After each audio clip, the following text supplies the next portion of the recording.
several wrestling throws and wrestling techniques for a lot of the wrestlers out there. I'm going to bring in one of my senior students, Tony, who is going to narrate us through some of these wrestling moves. We're going to start with a very basic one that has a lot of real-life implication. It's called the weave, okay? And we're going to let Tony go ahead and talk us through what we're doing here. So we have our average wrestling stance. We're inside. You're going to maintain what's called inside control. I have my hand on the inside of the bicep, and I have my hand on the back of his head, not on the back of his neck. What I want to do is I want to move my hand from the back of his head over to the side and push him out. And when I push him out, I want to come in and attack the side. All right? So this is a move to use. So you're going to use the best part to do in this move is to always have your elbow underneath his arm. And what you're going to do is you're going to pop that up, weave under, and seal the body nice and tight. I reach around to grab this wrist because I don't want him to have support on this side. So later on, I can drop him on his shoulder. Okay, so that is the weave.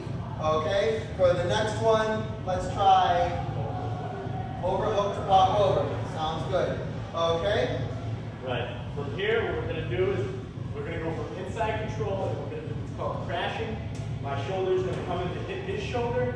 And once it does, I'm going to come underneath and reach and put full pressure on his shoulder. If you can see from this angle, I have it tight to my body. I'm putting pressure down, and I'm trying to bring him down to the floor with me, and then kick my legs over. As soon as I get to this position, as you see, my hand just reached from behind here over to here, and I'm just going to slowly tilt my weight back and let gravity do the work. So we'll see that one more time. Notice how when he gets control of my shoulder, there's no space. There's not much I can really do. So let's do it from the other angle with the right arm.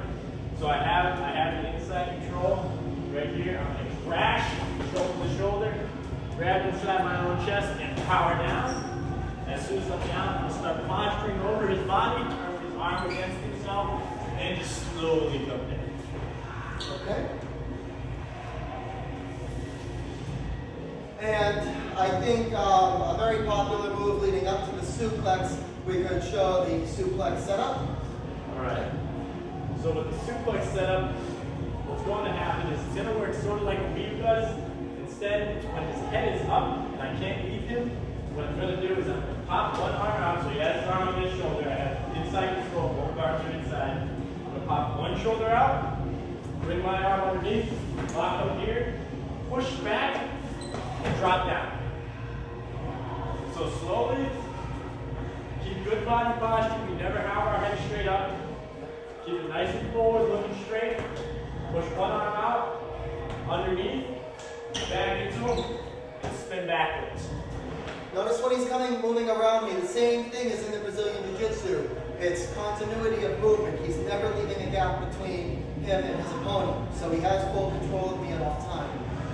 For people that have mats or are able to land safely, and you have some mats or padding, we'll go ahead and do a couple other techniques that do require some kind of padding on the ground for safe fall for our wrestling students out there. Okay?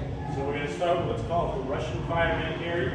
A lot of high school wrestlers know this move. It's called the Russian. You grab one inside the wrist, one on the back of the elbow. Make sure you keep a tight grip on the elbow. He pressures in, I'm going to drop, change levels, bring the shoulder over, and just crank the arm up, and follow him around. Let's go ahead and do that one more time. Again, I grab inside, I'm in here, he starts to pressure me, I drop, change levels, drag the arm up, and he's over. It doesn't matter what side the arm ends up on top of you, as long as you bring that arm across and you hold control of the elbow, he will flip over with you. How about our 3 points? 3-point shoulder toss? 3-point shoulder toss. All right, this next move works when a guy's a lot stronger up top than you are, has a lot of pressure on your neck, he's putting a lot of pressure on the back of your head. You're going to grab his wrist, try to keep your head up at all times, no matter what, no matter how strong a guy is, you need to keep your head up. Look forward, grab inside his armpit, and what you're going to do is you're going to step into him, and you're just going to fall down. Literally. Just fall to your back. Do not turn like this. They will sink their legs in and hold. You want to just fall back and allow gravity to take both of you to the ground. Okay, let's go through that one more time. So again, same thing, I'm the aggressor, I'm trying to go ahead, I'm trying to set him up to push his head down. He's just coming through. And over I go.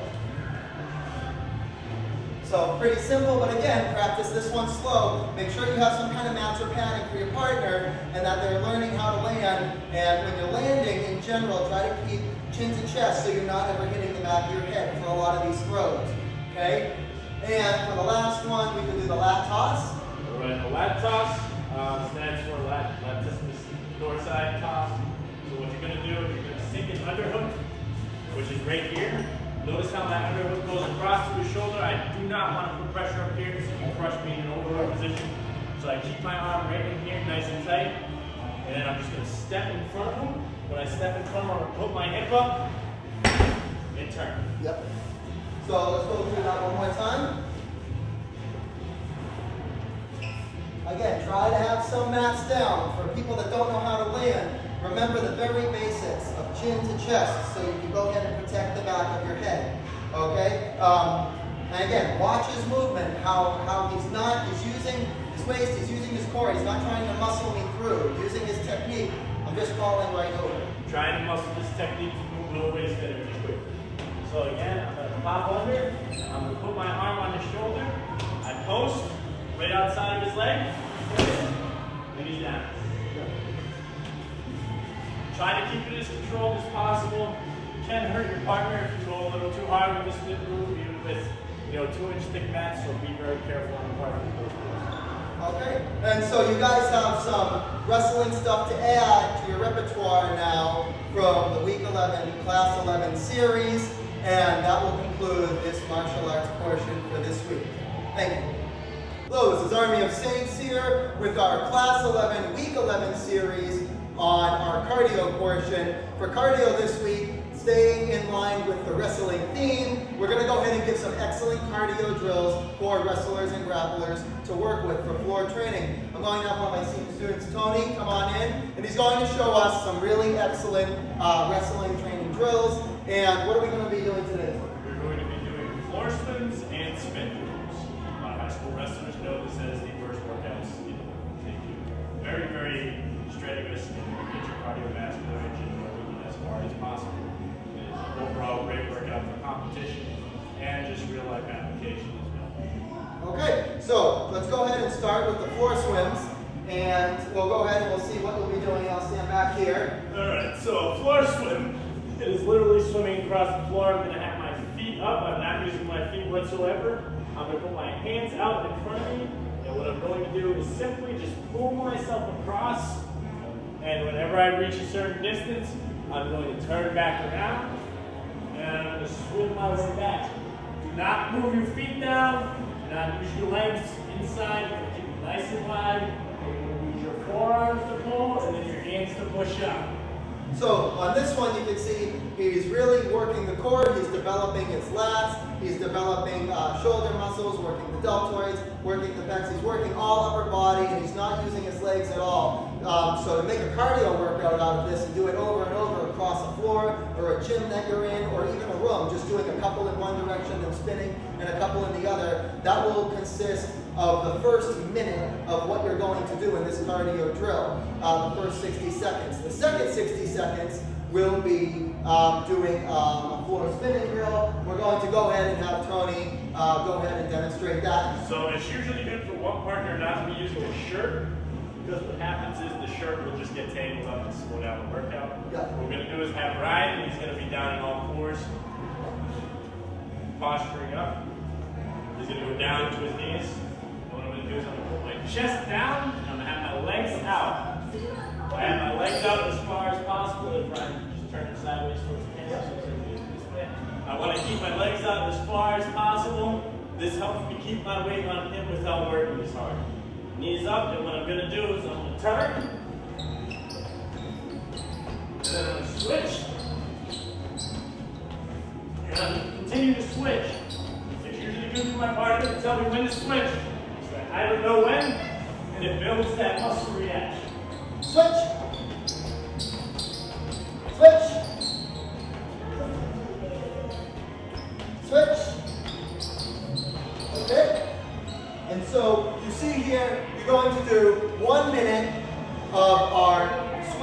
drill exercise and 1 minute of our spin drill exercise. You're going to do that for roughly 15 to 20 minutes to make a cardio burn workout out of that. And again, pace yourself because those are some pretty intense drills he was going through.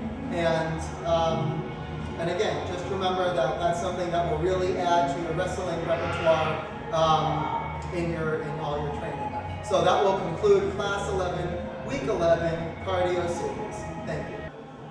Hello, this is Army of our strength training series. For our strength training this week, what we're going to do is we're going to begin to incorporate martial arts poses, moves, but done with actual weights for extended periods of time. This is especially difficult. It's not meant to be done for beginner students. That's why we waited till class 11 to show it. And basically, we're going to just show a variety of poses that we want people doing and trying to hold as a strength-building exercise. I use weights because I've done it a while, but we want to make sure if you're in the beginning stages of practice and you feel like you're not ready, you don't need to do weights. You don't need to use ankle weights. You don't need to use dumbbells. You can just go ahead and just use your own body. Okay? This first pose is going to be our pose for holding out our kicks with our stance up.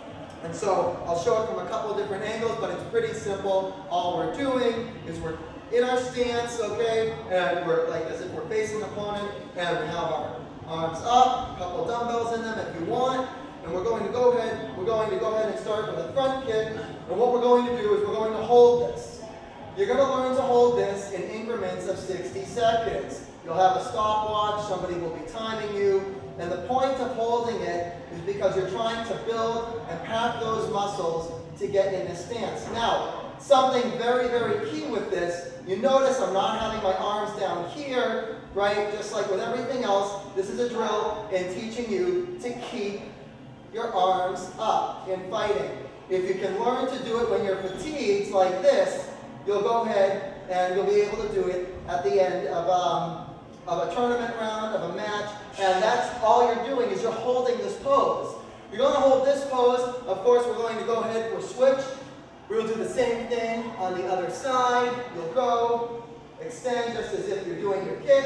Try to keep your legs straight, and go ahead and hold it there. And when you're done 60 seconds on each, what I'd like you to try to do is then work on your side kick. From your side kick stance, what you're doing, just as if you were doing a real side kick, hands will be up. If you want, for very advanced students, if you have ankle weights, you can go ahead and add a little resistance, have some ankle weights on. It's incredibly difficult, but if you can do it, that's very good. You're going to have your heel pointed towards where you're kicking, just like we practice in our side kick, and you're going to go ahead, you're going to extend out and hold.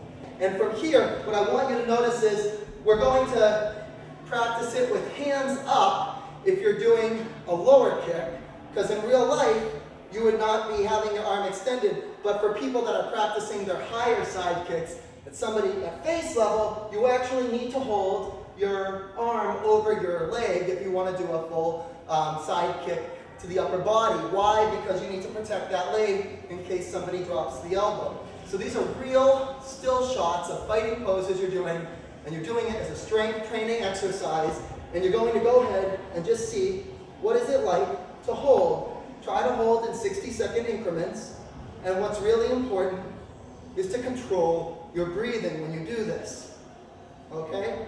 And try to pay attention to your form. Again, for your side kick, the heel of the grounded foot needs to be pointed in the direction of where you're kicking. Another pose we're going to have you try is upwards thrusting knee. Same thing. Hands are up. You're thrusting out. And you're holding this, same thing, sticking out your pelvis as though you're making contact with somebody's ribs, keeping the toes pointed down, hands up. Again, we're being careful to not hold it like this, but to keep our hands up. Try to control the pelvis, hold the position of the knee, and you're holding this for 60 seconds.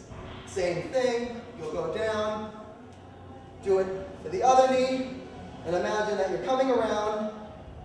And same thing, keep the toes pointed down, your knee blade that's bent, and you're going to go ahead, try to invert the pelvis as though you're thrusting your whole body into it, and hold up high, and hold this in 60-second increments.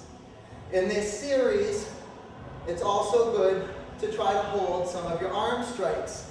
So, as if we were doing a palm heel set, you can go ahead and you can actually now, as in one series earlier, you were practicing your strikes slowly with weights. If you remember, we were going jab, cross, and learning what it's like to move with weights. Now you're actually doing a still pose, jab, like your palm heel jab, and you're holding it out, and the other hand is being held here, majority of the weight on the rear, and you're holding that. You will try to hold that 30 to 60 seconds. And same thing, you will switch when you're done on the other hand. This is meant to be a strength building exercise, but incorporating martial arts poses, and that will conclude our Class 11, Week 11 Strength Training Series. Thank you. Hello, this is Ryan from Army of Saints. This is our Class 11, Week 11 Meditation Series. This is our Yoga Part 2 portion. We are going to go ahead and go through some basic forward bends and back bends today. What we're going to do is ask the people either if they have mats, it's a little bit more comfortable. You don't have to have a yoga mat to do it. It is better in general to be in socks for most of these positions, socks or bare feet. And we're going to have people, again, do what is within their limits. So with yoga, you don't want it to lead to injury and to overstretch and to hurt yourself, okay? You want to stretch only to what you feel is comfortable, that you can handle, okay? So starting out, we're going to be doing a series of poses, and the first is going to be our basic butterfly pose, arms in. We're going to go ahead and we're going to use the elbows to press down on the legs. And again, do what feels comfortable. You're holding each pose roughly 30 to 60 seconds. Again, with the intent to stretch, but to not actually tear a muscle. If it hurts, you shouldn't try to go any further. It shouldn't be hurting. It should be a slight tension, but not pain. From there, we're going to transition. We do our first pose with a single leg. We're going to reach out. The same side arm is reaching across, and it's the back of my hand touching my foot, and I'm reaching across, and again, I'm trying to keep my knee driven into the ground, and I'm keeping my head to the ground, to my knee, as close as I can. And we're holding each for 30 to 60 seconds. And then from there, we will go ahead and we'll switch. And we're going to work the other leg now. Same thing. Back of my hand is touching the foot. And I'm wrapping around the hand with the other arm.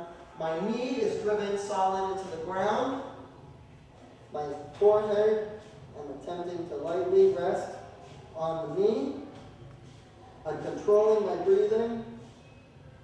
And again, we're doing each. You'll be holding it 30 to 60 seconds. And then finally ending with both legs. Bend forward. Hand of your choice. Back of it going across. Same thing. Trying to interlock fingers. It's very difficult. Kids are going to want to let the knees pop up. Try to go down as far as you can with the knees locked against the ground. And from there, let your head rest. You will hold that 30 to 60 seconds. And then we're going to go ahead. We're going to cross the left leg, put the right leg over it, and we're going to take the left arm against the knee and turn in the opposite direction. You will hold that for 30 to 60 seconds. From there, we're going to switch.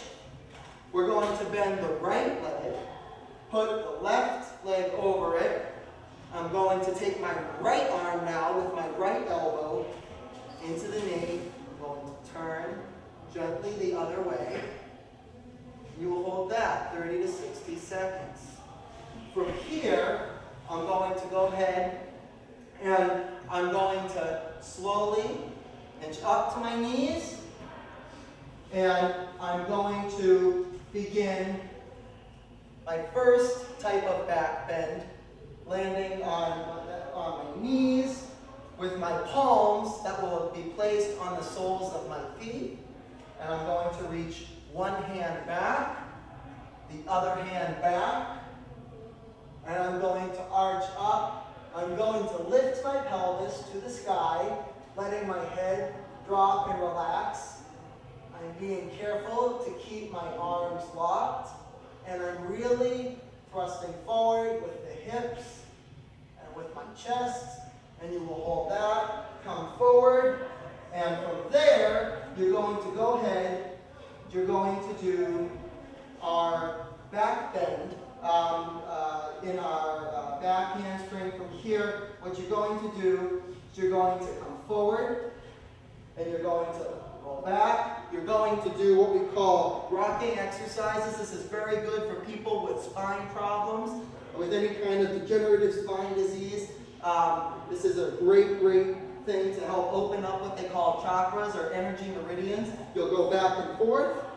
Be careful to keep the chin tucked into the chest, and do several rocking motions. And finally, from here, what you're going to do is the full back bend. You'll go backwards. You'll inch up first, resting on your head. For people that have neck or spine injuries, they should not be doing this pose. You'll go ahead, and from there, after holding this for 30 to 60 seconds, you're going to place your hands down, and you're going to keep them as close as you can to your head, and you're going to press up. And this is something seen in gymnastics. It's an excellent stretch. It's an excellent yoga pose. And I'm pushing up with my pelvis towards the sky. I'm trying to keep my arms pushed together. My legs I'm trying to push together and drive into the ground. And I'm trying to liberate the pelvis. And you will hold that 30 to 60 seconds. Come down. And you can go ahead and you can repeat this sequence. We'd also like to add in, after you do that, to get into a position here for Cobra pose. We find Cobra is especially a great pose to do after our back bends. And so you're going to just come forward, up, lean, and lean back. Keep the pelvis rooted to the ground. Really arch the spine. Looking up, arms straight. Really try to let all the weight be rested on the pelvis. And then go ahead, nice up and easy. And you can continue that sequence as a moving meditation that also obviously gives a lot of flexibility. It's something that's excellent for martial artists to do, but athletes all around. And most importantly, it is a moving meditation. That is the essence of yoga. It is a type of meditation. A lot of people think it's just stretching. That's incorrect. It's actually a moving meditation. So that will conclude our Class 11, Week 11 meditation series. And please remember our ending founding four philosophies of 1, name one thing you enjoyed this week in this class series. 2, name one thing you know you need to be working on. That should be getting easier by now. 3, continue to reference the Army of Saints Nutrition Chart of Champions. And 4, please remember your job readiness, curriculums and assignments coming up. Those are things that we engineered to be helping youth all across the country.